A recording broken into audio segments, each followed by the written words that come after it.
चक्रवाढ व्याज कशाला म्हणतात पहा. चक्रवाढ व्याज नावामध्येच अर्थ दडलेला आहे. चक्रवाढ व्याज जेव्हा व्याजावर व्याज आकारले जाते तेव्हा त्याला चक्रवाढ व्याज म्हणतात. चक्रवाढ व्याज आपण समजून घेण्यापूर्वी आपण मागच्या व्हिडिओजमध्ये सरळ व्याज पाहिलेलं आहे. तर सरळ व्याज याची थोडीशी पार्श्वभूमी आपण थोडक्यात या ठिकाणी समजून घेऊया. सरळ व्याज कशाला म्हणतात पहा. आपण हे सरळ व्याजाचे सूत्र पाहिले होते. ते दोन्ही व्हिडिओज मधले एक्झाम्पल पहा. मला पूर्ण खात्री सरळ व्याजाची कन्सेप्ट पूर्ण क्लिअर होईल. या प्रकारचे एक्झाम्पल परीक्षेला विचारले जातात. सरळ व्याजाचं आपण हे सूत्र पाहिलं होतं. सरळ व्याज कसं काढलं जातं. प्रत्येक वर्षाला अगदी हे जे व्याज आकारलं जातं बँकांकडून किंवा वित्त संस्थांकडून ते वेळच्या वेळी जर भरलं गेलं तर त्याला आपण सरळ व्याज म्हणतो. पण जर ते व्याज थकलं गेलं तर त्या व्याजावर व्याज आकारलं जातं, त्याला चक्रवाढ व्याज म्हणतात. तर आपण सरळ व्याज पाहिलेलं आहे. मदक भागिले 100 किंवा बऱ्याच वेळा इंग्लिशमध्ये पण हा फॉर्म्युला वापरला जातो. म म्हणजे मुद्दल, प्रिन्सिपल, त्यानंतर time, number of years N घेतात, आर म्हणजे रेट, PNR छेद 100. ते सूत्र आपण सरळ व्याजाच्या व्हिडिओमध्ये पाहिलेली आहेत. त्याचप्रमाणे रास हेही सूत्र आपण पाहिलेले आहे पहा. A बरोबर P प्लस I. P म्हणजे प्रिन्सिपल, I म्हणजे सिंपल इंटरेस्ट, सरळ व्याज.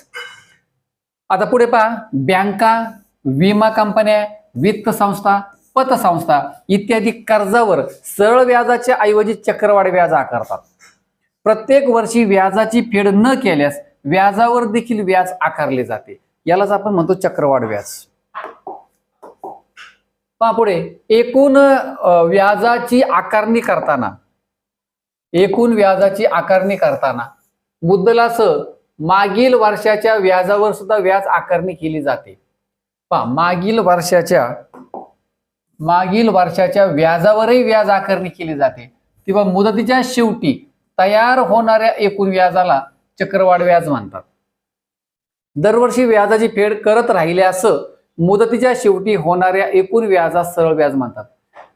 प्रत्येक वर्षी जर आपण व्याजाची फेड करत राहिलो तर मुदतीच्या शेवटी जे काही व्याज आकारलं जातं त्याला सरळ व्याज म्हणतात. त्यामुळे प्रत्येक वर्षी वेळच्या वेळी व्याजाची परतफेड करणं फार महत्वाचं असतं. ती परतफेड न झाल्यास ते व्याज मुद्दलामध्ये ऍड केलं जातं, त्यावर व्याज आकारलं जातं, त्याला चक्रवाढ व्याज म्हणतात. आपण याविषयीचे एक्झाम्पल पाहणार आहोत. सोपे एक्झाम्पल आहेत पहा. चक्रवाढ व्याजाच्या संदर्भात जसं आपण सरळ व्याज काढण्याचं सूत्र पाहिलं होतं तसं चक्रवाढ व्याजाच्या बाबतीत रास काढण्याचं सूत्र विशेषतः विचारात घेतलं जातं. कारण का एकदा का रास मिळाली आपल्याला, पहा एकदा का रास मिळाली, रास मधून मुद्दल वजा केली का आपल्याला या ठिकाणचं चक्रवाढ व्याज मिळून जातं.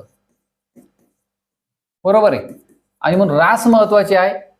रास एकदा मिळाली की आपल्याला चक्रवाढ व्याज मिळून जातं. मग रास बरोबर मुद्दल कंसामध्ये 1 अधिक दर छेद 100 घातांकामध्ये मुदत येते.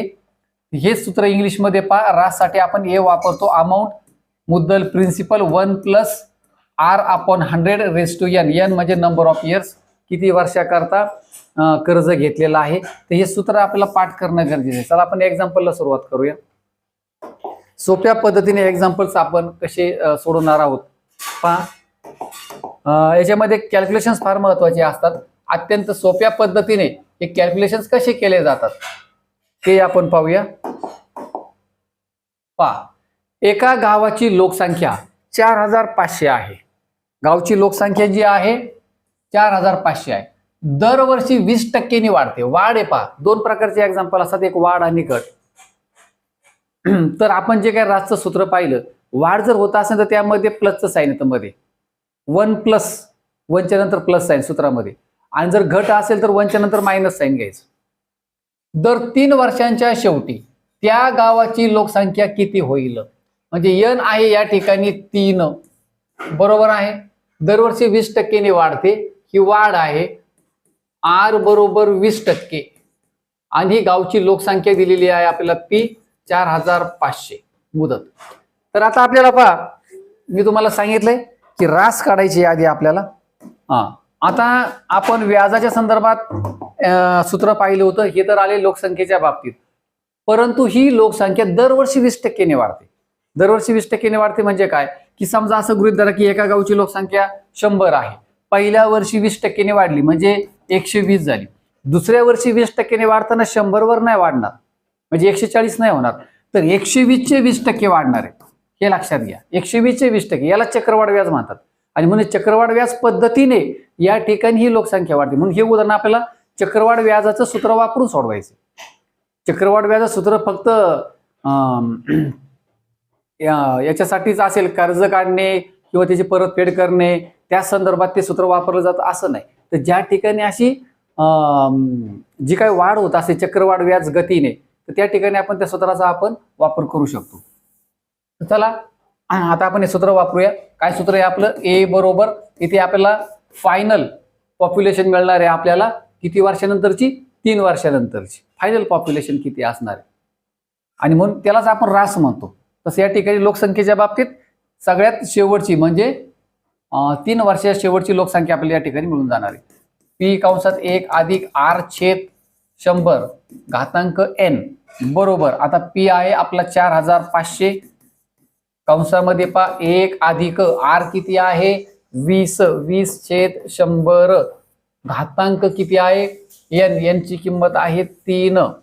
आता हेच परीक्षेला अगदी कमी वेळेत कसं सोडवता येईल आपल्याला, सूत्र अगदी लिहिण्याची पण गरज नाही, ते मी शेवटी सांगणार आहे तुम्हाला. यासाठी थोडी सरावाची गरज असते. पहा आता पुढे हे 4500 गुणिले, आता हे याला गुणिले आहेत. आता इथे एलसीएम काढावा लागतो, लक्षात घ्या. 100 एके इथं चर छेद 1 मानला तर 100 एके 100 होईल छेदामध्ये, अंशामध्ये 100 एके 100 आणि 20 एके 20 बेरीज होईल यांची, आणि कंसाचा घातांक 3. आता पुढे पहा हे 4500 गुणिले वरती आले 120 छेदामध्ये आले 100 घातांक 3.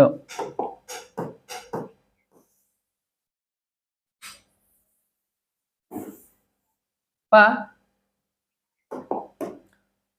आता आपण काय करूया, पहा इथे 1 1 0 कॅन्सल करूया. आता भाग देऊया आपण इथे.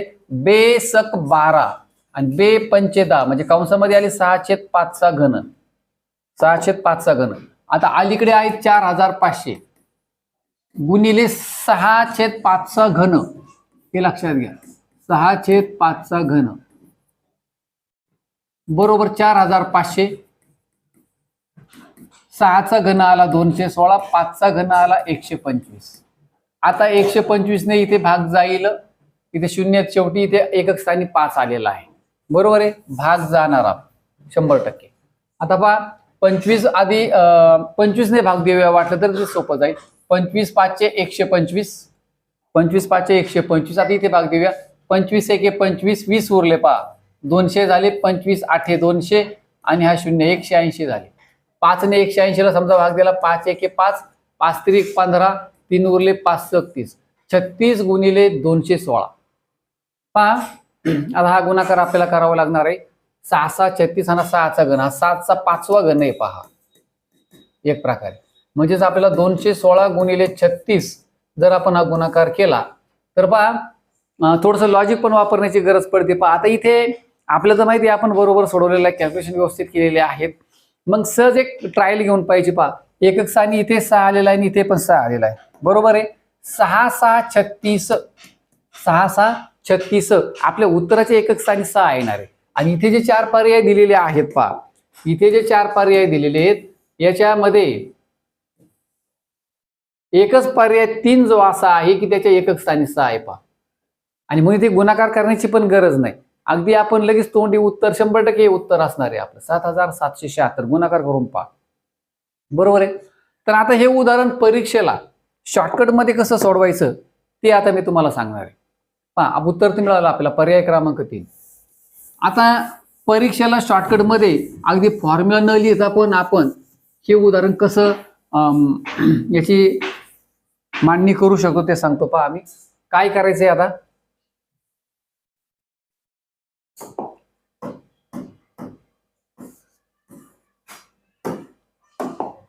पहा आता या ठिकाणी वाढ दिलेली पहा 20% वाढते, 20% वाढते. मग काय करायचं, 100 मध्ये 20 मिळवायचे, किती झाले 120 झाले.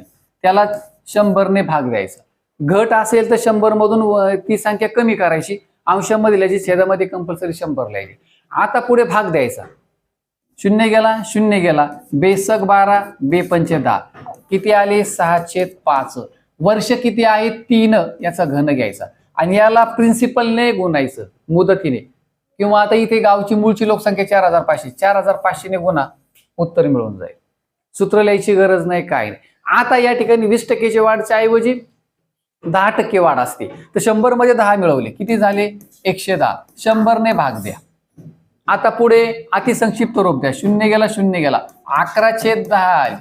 आता समजा 3च वर्ष दिलेत असं गृहीत धरा. 11चा घनछेद 10चा घन, आणि याला फक्त जी मूळची संख्या असेल, लोकसंख्या असेल किंवा मुद्दल असेल वगैरे वगैरे काय असेल त्याने फक्त या ठिकाणी गुणलं की आपल्याला उत्तर मिळून जातं.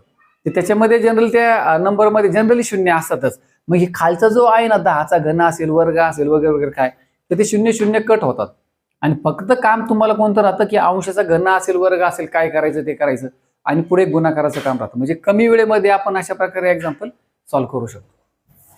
तर आता इथून पुढे एक्झाम्पल आपण अशी शॉर्टकट पद्धतीने त्याची मांडणी करणार आहे. चला आता आपण उदाहरण क्रमांक 2 पाहूया.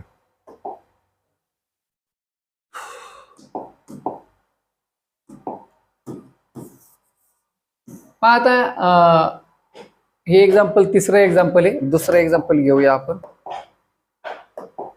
थोडेसे मागे पुढे झाले ते एक्झाम्पल, ठीक आहे. पहा दुसरं एक्झाम्पल.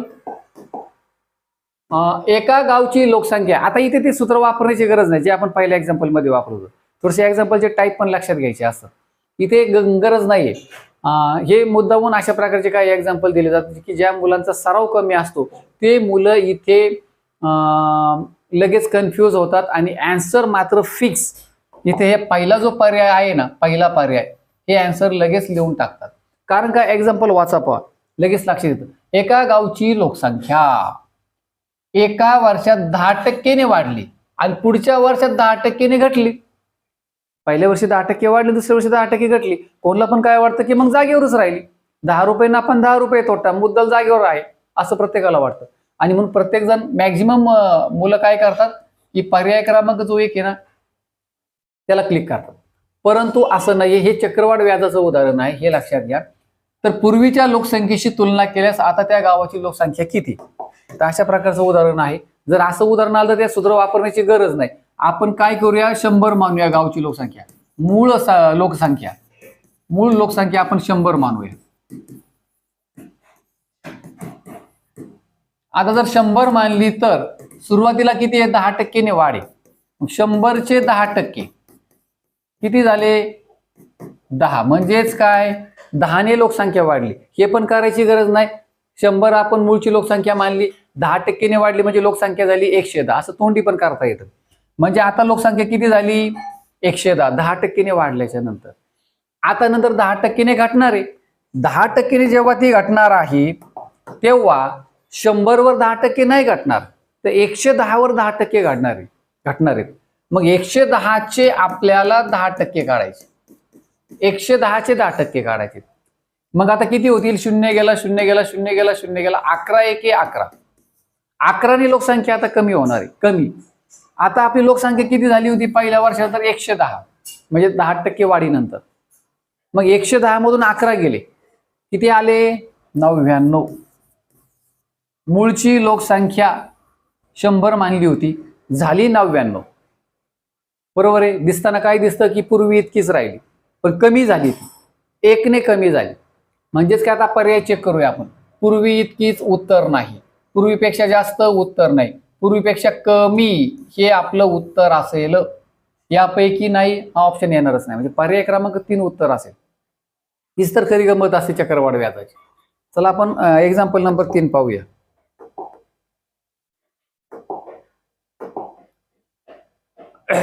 पण आता एक आपण पहिलं एक्झाम्पल घेतलं होतं, तिथे सूत्र वापरलं होतं. आता आपण सूत्राचा वापर नाही करणार आहे. मी तिथे तुम्हाला डायरेक्ट मांडणी कशी करायची ते सांगितलं. त्याच पद्धतीने आपण आता डायरेक्ट मांडणी करणार आणि सोडवणार. रमेशने 80,000 रुपये भांडवल गुंतवले. 80,000 घेऊन टाका. आता याला कशाने गुणायचे मी तुम्हाला सांगितले. कशाने? आधी आपण पाहूया किती वाढ होते. 10% वाढ होते. 10% वाढ, 3 वर्ष, भांडवल 80,000, बरोबर. मग वाढ आहे 10%. 100 मध्ये 10 मिळवले, झाले 110. भागिले त्याला 100 करायचे आणि वर्ष 3 आहे तर 3 घातांक घ्यायचा. झालं, सूत्र लिहायची गरज नाही, LCM काढायची गरज नाही, कंस सोडवायची गरज नाही, डायरेक्ट अशी मांडणी होईल. 0 0 कॅन्सल, 11/10 घन करा, काम झालं. आता हे 80,000 घेऊन टाकूया आपण. 11चा घन 1331 येईल पहा. पाठ नसेल तर करावं लागेल. 11चा वर्ग जरी पाठ असला 121, त्याला फक्त 11ने गुणायचं, 1331 येऊन जाईल. 10चा घन 1000. बस, आता एवढं काम करायचं आहे आपल्याला. हे 3 0 कॅन्सल करा, हे 3 0 कॅन्सल करा. 8ने फक्त या नंबरला गुणायचं आहे आपल्याला, बाकी काही नाही, आणि शेवटी 0 येईल. पहा, पर्याय क्रमांक 4 उत्तर येईल. पहा, गुणाकार केल्यानंतर 80 गुणिले करायचे तुम्हाला 1331. पर्याय क्रमांक 4 उत्तर आहे गुणाकार केल्यानंतर. चला पुढचं एक्झाम्पल पाहूया आपण. Example number 4. हा, आता पहा एक्झाम्पलचा टाईप चेंज झालाय. मी तुम्हाला सांगितलं होतं की आता पहा, मूळचे लोक जे आहेत ना 6400 कारखान्यामध्ये कामावर, 25% दरवर्षी मजूर कमी करायचं ठरवलंय कारखान्याने. आता घट आहे. घट म्हटलं का मी तुम्हाला सांगितलं वजाबाकी, म्हणजे जे आपलं मूळचं सूत्र आहे ना, कोणतं आपण वापरणार नाही, डायरेक्ट सोडवणार आहे. तर 1+ जो घेत होतो ना आपण, तर इथे आपल्याला 1- घ्यावा लागतो. हे लक्षात घ्या, 1- R/100 रेस टू किती, दरवर्षी 2 वर्ष घेतले असं. तर अशा प्रकारे सूत्र तयार होईल. तर आपण डायरेक्ट मांडणी करणार आहे. 5,6400 घेऊया आपण, गुणिले 25%ची घटी, 100 मधून 25 गेले, आले 75 छेद 100, 2 वर्ष हे काम चालणार आहे. घातांक घेतला 2. आता भाग देऊया आपण. 25 त्रिक 75, 25 चौक 100. बस, आता एवढंच काम करायचं आपल्याला. 6,400 गुणिले 3चा वर्ग 9, 4चा वर्ग 16. आता फक्त भाग द्या. 16 एके 16, 16 चौक 64, 400 आले, 400 गुणिले 9 करा, 3600. पर्याय क्रमांक 1 उत्तर येईल आपलं. बरोबर आहे. चला एक्झाम्पल नंबर 5 पाहूया.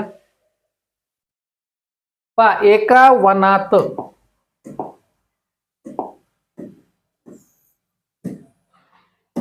एका वनात 15,625 झाडे आहेत. बरोबर, आपण हे प्रिन्सिपल वापरतो. उद्दिष्ट काय आहे पहा वृक्षवाढीचं, 8% वाढीचं उद्दिष्ट आहे, घट नाही. आता लक्षात घ्या, दरवर्षी आपल्याला वाढ करणं गरजेचं आहे. 8% वाढ आहे. 3 वर्षानंतर झाडांची संख्या किती होईल, रास काढायची आपल्याला. मी तुम्हाला सांगितलं की आपण डायरेक्ट मांडणी करणार. बरोबर आहे. 15,625 गुणिले 8% वाढी, 100 मध्ये 8 मिळवले, 108 छेदामध्ये 100, कंसाचा घातांक घ्यायचा आहे 3. चला आपण आता भाग देऊया. आता आपण अतिसंक्षिप्त रूप देऊया. आता 0 कॅन्सल व्हायला 0च नाहीये. 2×5 = 10, 2 चौक 8, 54 झाले, खाली भाग दिला 50 झाले. पुन्हा 2 ने भाग जाईल, इथे आले 25 आणि इथे येतील 27, म्हणजे 27/25. आता पुढे भाग जाणार नाही. 27/25 घन, 27/25 घन. आता पुढे पहा, 15,625 घेतो मी इथे, गुणिले 27/25 घन, 27/25 घन. आता आपल्याला काय करायचंय पहा, आता इथे 0 तर नाही कॅन्सल करायला, पण एक लॉजिक वापरू शकतो. इथे 25 आलाय पहा, इथे पण 25 आहे. म्हणजे याचा अर्थ काय होतो की ही संख्या, हिचे आपण अवयव पाडू शकतो. 5चा एखादा घातांक मिळू शकतो. इथे हा 5चा घातांक आहे, इकडे 25चा पण मिळू शकतो, मोठी संख्या आहे. तर आपल्याला काही कॅल्क्युलेशन, काय कॅन्सलेशनला मदत होते का ते आपल्याला मिळू शकते पहा. म्हणजे काम कॅल्क्युलेशनला सोपं होईल. तर असं थोडं लॉजिक लावावं लागतं. आता हा 25चा घन आहे पहा, हे सर्वांना लक्षात येतं. पण नाही लक्षात आलं तुमच्या, तर याचे अवयव पाडा, त्यावरून लक्षात येईल. पहा, वाटलं तर आपण अवयव पाडूया.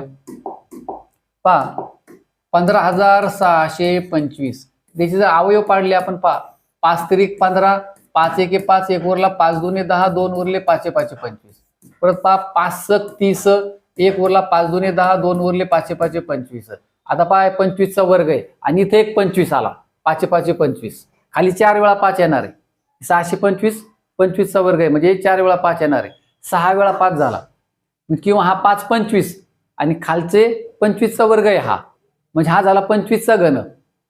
बरोबर आहे. पुढे अवयव पाडा वाटलं तर 6 वेळा 5 येणार आहे. हा 25चा घन आहे, लक्षात घ्या. आणि म्हणून 25चा घन गुणिले 27चा घन छेदामध्ये पुन्हा 25चा घन. 25चा घन काय झालं, कॅन्सल झाला. आता फक्त करायचं आहे आपल्याला 27चा घन. एवढं उत्तर काढलं आपल्याला उत्तर मिळून जाते. आता 27 वर्ग आपला पाठ असतो, बरोबर आहे. 27 वर्ग किती, 729. 729ला फक्त 27 ने गुणा, आपल्याला उत्तर मिळून जाईल 19,683. पर्याय क्रमांक 3 उत्तर येईल.